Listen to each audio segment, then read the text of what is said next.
Hello, everybody. Welcome to the Arcadia High School Creative Musical Arts and Sciences program here. We are, what is it? It is Friday.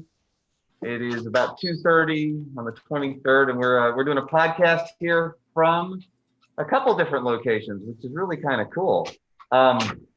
So we have all sorts of folks here. I've got some folks online. Let's see here. We've got Jose and Bonham and Lizzie and Madison, and in the room with me, and we're using, I should say, a couple of different techniques here, but over here on what is my left, Sophia, there she is, and over here we've got Ben, and I'm going to try as best as I can to juggle back and forth between the three of us. We'll see how that goes.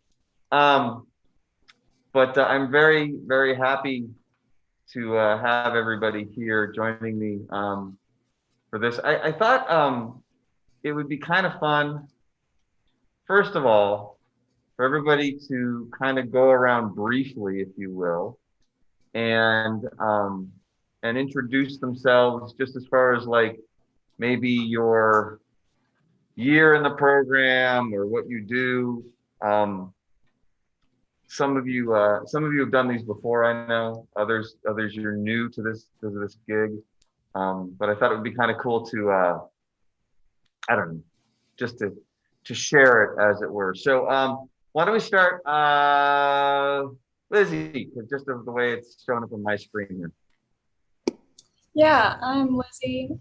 I'm in my second year of CMAS, and I write a lot, and I play guitar mostly. Yes. But to be fair, you also, you won't give yourself this credit, but you do a lot of production work too. Like, you spend a lot of time in the weeds on stuff, especially in that home studio area that you kind of built and perfected and whatnot. But I just think it's cool that there's those two sides that come together in some really awesome music. I'm glad you're here. Jose. No. What's up, dude? No. No? No. No? You want to No. refuse to share who you are? Nah, I don't feel like it. Okay, well, so this is Jose. Jose, this is his second year in the program. Awesomely talented, wonderful disposition. This guy is just kind of like, just everybody's in better moods when he's around. That's what I will say. Nice and talented, wonderful person. Good sense of humor. Lots of great creative ideas. Mr. Bonham, our executive chef, drummer in training. Hello. Executive chef. I can give you a promotion. I cook in class, for those who don't know. Yeah. Well, Bonham is still in EDL, which is totally fine, which is enhanced distance learning.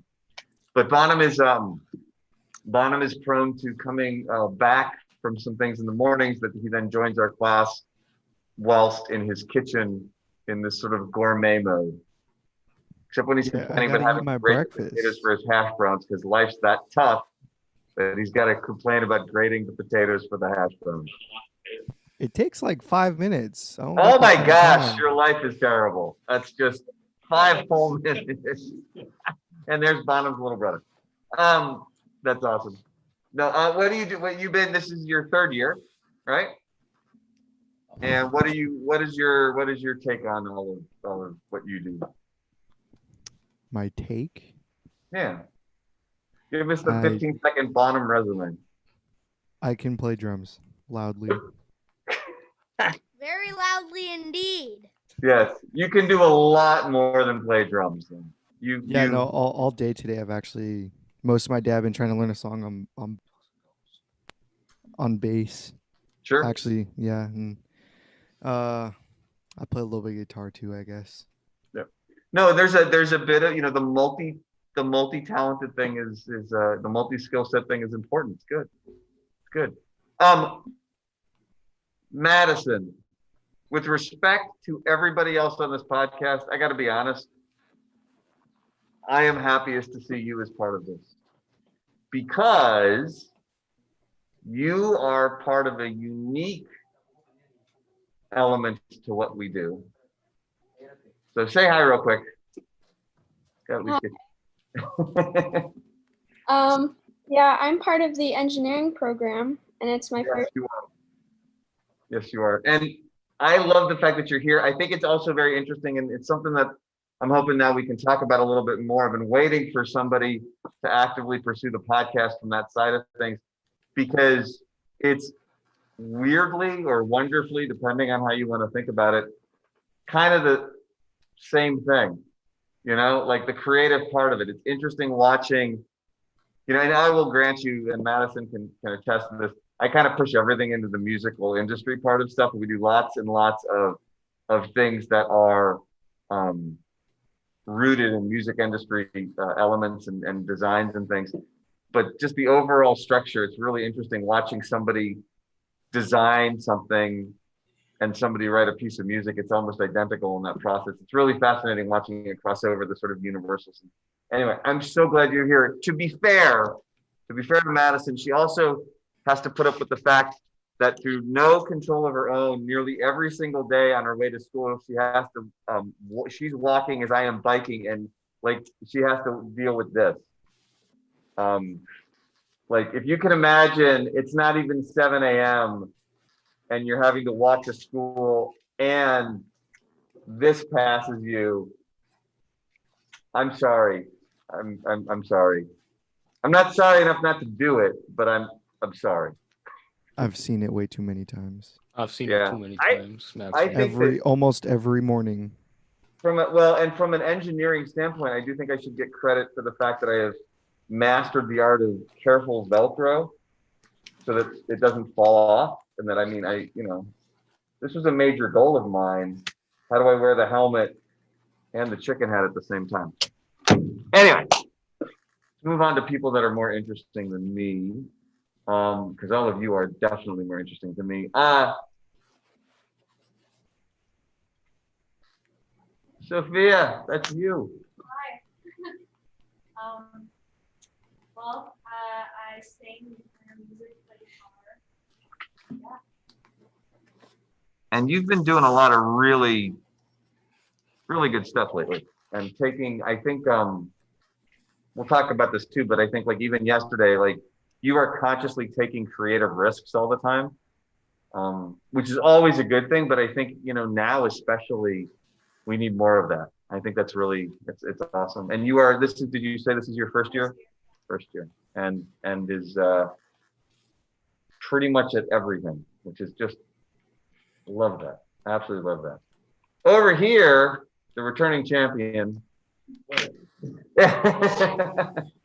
Ben, what's going on, my friend? Not much. This is my second year in CMAS. I don't really know what I do. I do a bunch. I just consider myself an artist. Maybe that's a good thing. Maybe now in today's music industry, maybe we do better by not narrowing it down. Because like a lot of people like to consider me a rapper, but I don't really consider myself a rapper because I'm more of I'd say a lyricist. Okay. What's the difference? I'm not disagreeing with you. I'm wondering. I don't know. I feel like rap is more just like, I consider that more fast-paced or like higher tempos with a lot more, I don't mean this in the wrong way, but like less meaningful lyrics. There can be meaningful lyrics. Like there's definitely artists out there that have very meaningful lyrics in rap. But I feel like I put a lot of meaning into them. Okay. So I don't know. Well, maybe that's a good place for us to start today. What do you guys think? And actually, it's interesting because we really do have a very wide range of people here today in terms of your priorities creatively. Engineering, production, artists, and then running the style gamut. Are we better off, do you think, without, like, is it better nowadays to make a name for yourself in any industry? Any industry. I don't even care if it's music or not. Are you better off not having the label, or does it help? Like, does the freedom, I guess, that would imply outweigh the fact that because there's so many people out there, like there are so many young musicians, and everybody's got a YouTube channel. There are so many. There's so many young everything. There are so many young, pre-med students. There are so many young architects. There are so many, graphic designers. So many, computer, engineers. There everything. It applies across the board. Do you need the label to cut through so that people can know to find? I mean, like, where's the line in that? Do you think? And this is for Ben's going to start, but for anybody. I mean, this is, jump in, just unmute and.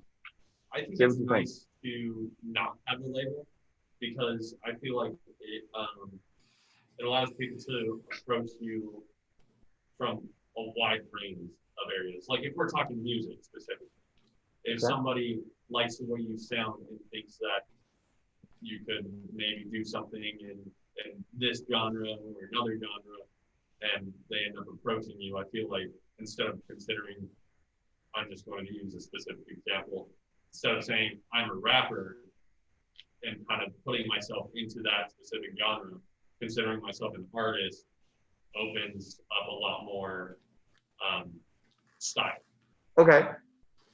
I can see the point. I guess what I'm wondering though is, again, does the freedom of not having labels outweigh the fact that it's like you could get lost in the din of people? Like, I'm thinking like, is it the same with like, what if we weren't talking music? What if we were talking like video game design?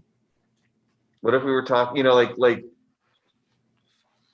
how do you survive with, I don't know, if we measure success as being like, you don't have to have a quote day job,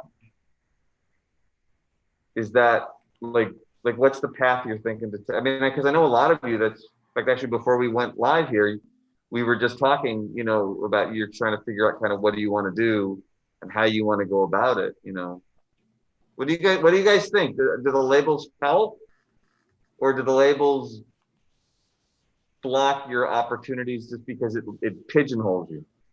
For me, it just gets confusing. In what do you mean? In what way? Like being anything more than, I guess, a metal musician, because there's so many subgenres of metal and they all cross between each other all the time. Okay, Like it's a little bit confusing, that's fair. That's fair. Other thoughts? Anybody else? What do you think? What do you think? Because let me give you another example. Actually, I'm going to give you another example. Somebody who's in this room. I'm getting glared at now. No, but actually, I think so. Yesterday, to go back to the show yesterday, I think that actually was something kind of interesting because let's forget about the fact that we could write everything off that goes on here as well. It's a school and it's an educational opportunity. You can do whatever you want because you're growing, blah, blah, blah, blah. Okay, fine.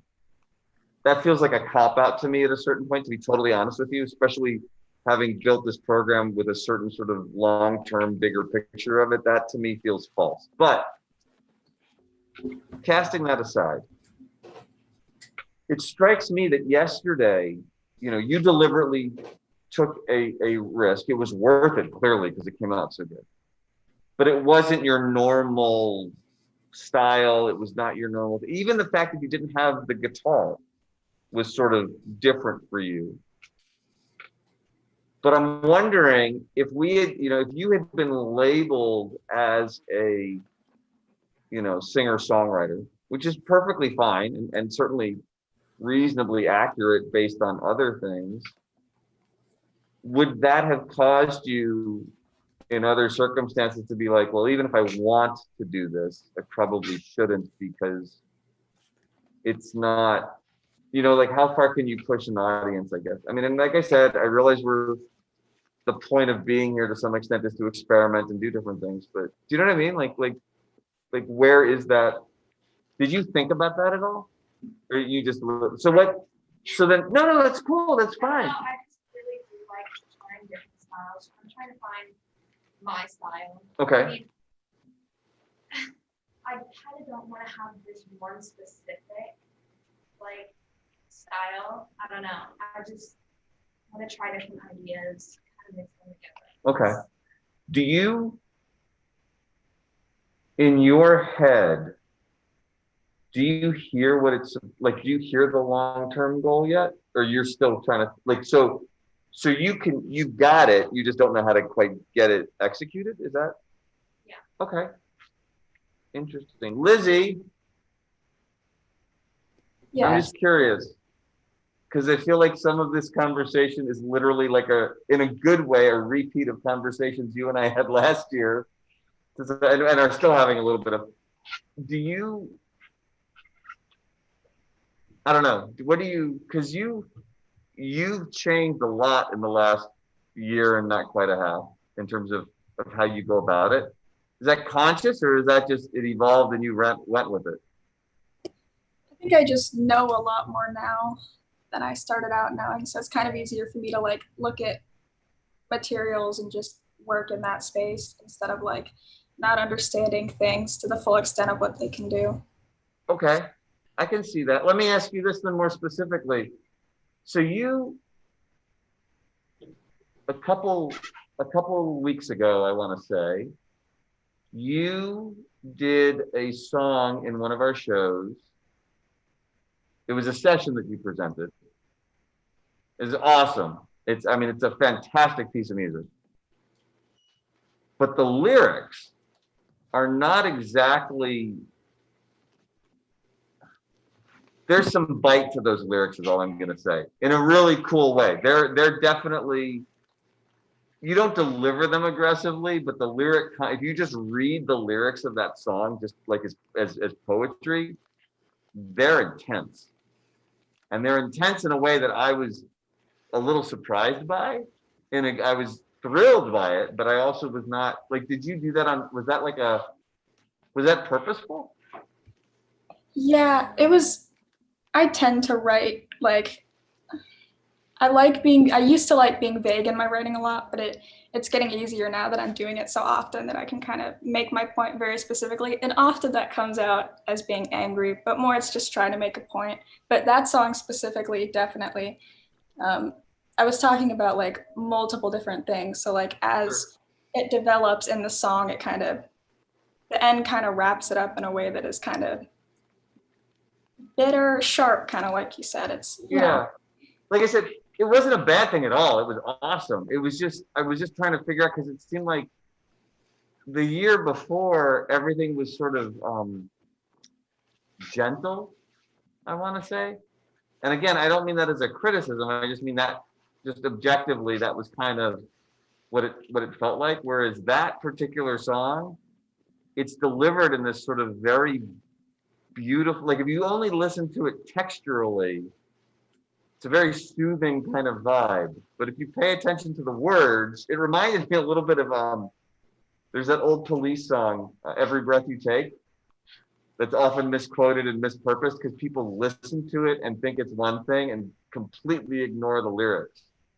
You know, the biggest joke about that song being people going up to Sting and saying, "Yeah, that was our first song in our wedding that we danced to," and he's like, "Good luck." And it struck me a little bit like that.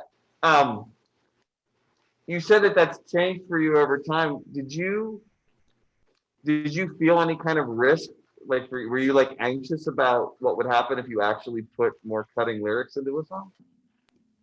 It wasn't until I did the actual show that I was kind of like, because I've always kind of written like that. At least for the past year, I've written very specifically about very specific things. Like I try and get my point across as clear as possible. So this was just the first one that I actually used in CMAS that was like that. Because most of my other ones, it was like I was trying to test out the technology more. So I had like easy things to play, easier, just not even like lyric wise, just like it didn't have as much. This was like my actual writing that I try to do Okay. consistent. I can see that. No, and that makes sense. That's cool. It's just interesting to me as as it's evolving over time, and sort of considering the variables that all of you are kind of looking at. Jose, Yeah. so you, I know, like to sort of, you pick and choose your moments, but you also have this sort of very interesting way of like morphing your talents into lots of different things. Like, kind of as a joke, you got involved with a group that was doing some things last year, and you were very anxious about, for example, adding your voice, but you were willing to do it, and it came out. It's really cool, and it works, and your ability to help people develop their own ideas, and evolve things is definitely a really impressive skill that you have. But then you'll do things like you'll message me these like sort of bizarre, I'm going to call them like bizarre projects. Like, I think I want to figure out a way to make my own cereal. And on some level, I read that and I go, of course you do, because that's you. And that's your sense of humor. And I love that. Which Except I already that, did. but the thing is that then you'll come back and you'll be like 2 weeks later and be like, by the way, actually, here's a bowl of cereal. Like you'll have done it. Like, I wonder, like when you're looking at making something, I know this sounds almost like, I want to be careful how I word this. How does it happen that you would go from like one thing that's over here to something else that's seemingly completely unrelated, but I feel like you must be applying the same process somehow, because you seem to always come out on top. I get bored. Okay. That's about it. I don't know. Stuff happens. I sit down in my kitchen for a while. Bada bing, bada boom. I got a bowl of cereal. If only that was that simple. But I do think it's interesting. So if I'm understanding you right, what you're saying is that you just kind of let the ideas just go where they go, and you don't even worry about where it takes you. Yeah, basically. That is so cool. The freedom that would give you. Interesting to me. I told you about bread. What's that? I told you about bread making beats, right? Yeah, that's what I'm saying. Like on one level, these things are just silly and funny, and there's like this almost Weird Al Yankovic vibe that you have in the best possible way. Except that I know that like now you send me these things, and I'm just like, yeah, well, of course that's what he's doing. Like, it doesn't. I love him and I like the creativity in him, but I don't wonder like, is this going to happen? I'm just like, okay, he'll figure this out. Madison, I want to ask you something, and then Bonham, I'm going to come back to you. But like, first of all, again, I can only imagine, because you're in a different part of the program, but I'm wondering like when you're working on projects, I know because you've talked about this. So you actually, I hope you're okay if I share. Can I share like a short version of what you talked to me about yesterday? Is that okay? Yeah, Is that all right? Okay. So this is the thing that sort of fascinates me.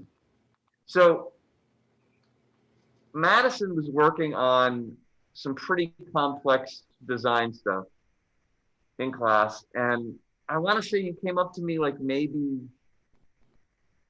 5 or 10 minutes before the end of class, and you weren't upset, but you were kind of like, you said something along the lines of, I just want to let you know that the first couple of things I did, I don't think I did them right, and I'm not happy with them. And but it was almost like you just like, it was all about the result. And then when we talked more, it turned out that you had kind of figured out where the problems were, so that the next set of things worked better for you, right? What struck me so interestingly about that is, and I'm wondering for all of you too, not just Madison,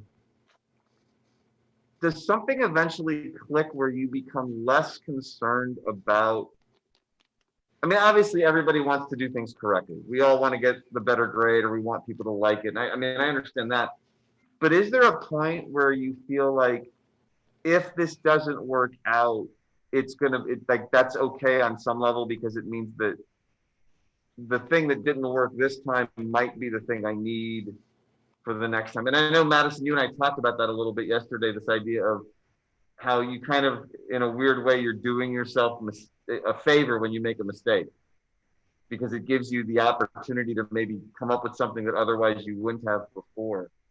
I'm just wondering, for all of you, and I know, Madison, I'm not going to put you on the spot, although I want you to answer if you're comfortable with it. But I'm wondering, like, just creatively, I don't care if it's musical or otherwise, do you feel like you've gotten to a point where you don't worry about that? Or are you still hung up on it? It's okay. I'm not, like I said, I'm not going to call anybody out or judge anybody. I'm just curious. I mean, okay, so at certain points, I kind of still am hung up about it and everything. But I do kind of forgive myself and everything. And like, I kind of let it go somehow and just work with what I have. And then I'll like try to do whatever I have to do to make it like fall under what we have to do. Okay. So you'll go back. Yeah. So it's interesting to me because part of me wonders, I mean, I'm old, I've been doing this for so long, but there's something about the willingness to even say, I'm not so sure I like this. Like the first step always seems to be, I did a thing, no one got hurt, we'll call it a win. And we're like so happy that it just exists. But then to go on that deeper level and look at it, you know, like, you know, everybody, you know, you know, on the sort of more standard CMAS side, on the industry engineering side, we've been talking a lot about room acoustics lately, and the idea of like how just critical that is, that you feel like the thing you are doing gets captured correctly. I mean, that's why there's so much money on the engineering side, to be perfectly honest with you, because to be able to build those rooms so that an artist can walk in confidently is huge. It's a big, big deal. But I don't know. Bonham, let me ask you this. Do you, because you do play a lot of instruments, and you are you seem to be very conscious of your role when you play. But I'm wondering, does that happen because you feel like you're limited in certain cases, or does that happen because you embrace, like I'm thinking yesterday, so you played on our show twice yesterday. The first thing you did was this very awesome, incredibly complicated, very aggressive, by at least comparison, periphery song. And you played it really, really well. You're a huge fan of theirs. I know you're familiar with the song, so you played it very comfortably, but there's no way, and I encourage people to go back and look at it because it's pretty spectacular, but there's no way you're doing that's not with a little bit of drive and not ego in a bad way, but you have to be aggressive on that song or it's not going to work. In fact, I'm not even sure physically if you could do it without being a little aggressive. Like, I don't know that it would respond. But then, the end of the show, you played a second time. And it was this very last minute, but very cool, jazzy kind of jam where you could not really have gone any further in the opposite direction stylistically or aggressively or anything else. And I'm just wondering, your personal preferences, you know, set those aside for a moment. What's that feel like when you do that? When you move from over here to way over here?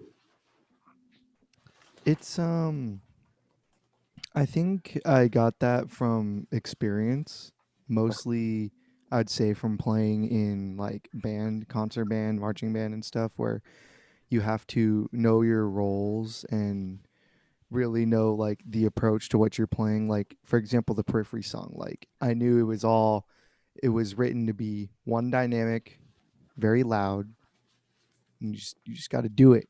You know what I mean? You got to play super confidently and hit hard, and you got to make sure everything's kind of perfect. So I knew, you know, that's what I had to do. Like that was the job. That's what needed to be done compared to when I go and I went to play the jam at the end, I was thinking like, what's going on? It's a little bit more laid back. It's a little bit more chill.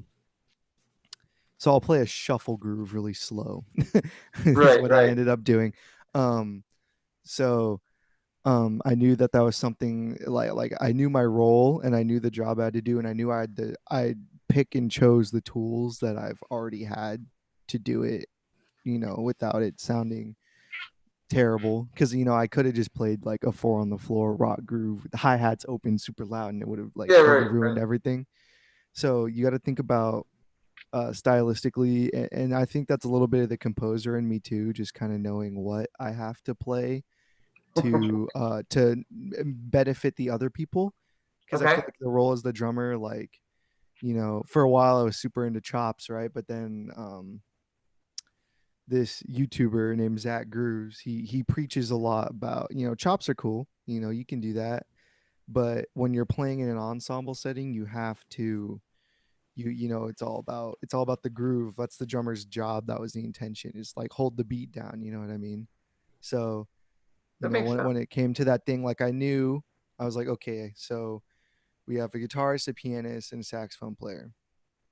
So, and I knew that Ethan was going to be doing some more improvised stuff over the top of just the piano and guitar and bass chords, basically. Right. So it wasn't about me, it was about Ethan. So Sure. I chose to play just something to make sure I was keeping time and it fit the role. And knowing how to do that and knowing how to play that comes with time and experience. Right. Okay. And that's something That's that fair. I've experienced enough. Right. That's interesting. That's cool though. Let me ask you guys this real quick because we're running out of time here. But I do want this. Can we go around real quick, just our last thing, and tell me what's your next creative goal? I don't care if it's something to do with what we do here specifically, or if it's just a creative goal you have. Like, what's the thing like in, I don't know, this time next week or this time next month, or when, like, what's the thing, if you didn't have to worry about time and availability of that stuff, but you could say, this is what I want to make or have happen. What's the next thing? Who wants to go first? I'll let you, whoever. Just chime in. Like, what's the next thing? Well, I don't know. I've been getting into creating rap music or rap tracks. Cool. I'm in making like a couple right now. It's really interesting because like I've never done anything like that before, and I thought it was gonna be like, I don't know, something terrible, but it actually it's come out really good. She sent me one, and I was like really surprised. I was like, wow, that was like some of my friends came to do stuff like that, and I was like really impressed. Yeah, It was really cool. So again, for you, it's clearly taking those creative risks seem to almost become addictive, almost like you seem to be enjoying the I don't know what's about to happen part of it. Yeah. That's really but that's really good because that's long term probably the best place you can be. That's really cool. Rapping, Sophia, I'm excited for this. I like this. I like the idea a lot.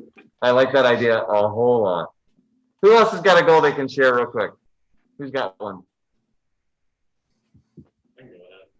Oh wait, Jose's got his hand up, and then we'll come around. I gotta go. The bread making beats. That's it. Wait, say that again. Bread making beats. So what Which does I gotta that talk mean? to you about. What What does it mean? So 15-second definition of what that means. 15-second definition. I'm gonna take the sounds you get while making bread, turn them into a song. That's it. That's You're the whole literally thing. gonna so you're gonna sample. You're gonna sample the sounds of a bread maker and like the person No, I'm gonna make bread. I'm gonna make bread. I'm gonna sample the sounds I get from that, turn it into a song, and pray for the best. I actually really like that. I kind of, and also now I want bread. But that's cool. That's awesome. Who else? Got a few more. Bonham, what do you got? Expanding my musical vocabulary on other instruments besides my main instrument is my goal right now. My goal at the beginning of the year is I wanted to write a full song, um, a full song, and I was playing all the instruments. And I wanted to mix it and produce it and release it on my own as an Okay. individual artist. And I went to start playing the instruments and just, had my DAW open. I'm just running through guitar riffs. And I realized that my musical vocabulary at guitar and bass and, keyboard or basically anything else, or even in my DAW, I just don't have a wide enough musical vocabulary to write something with enough substance.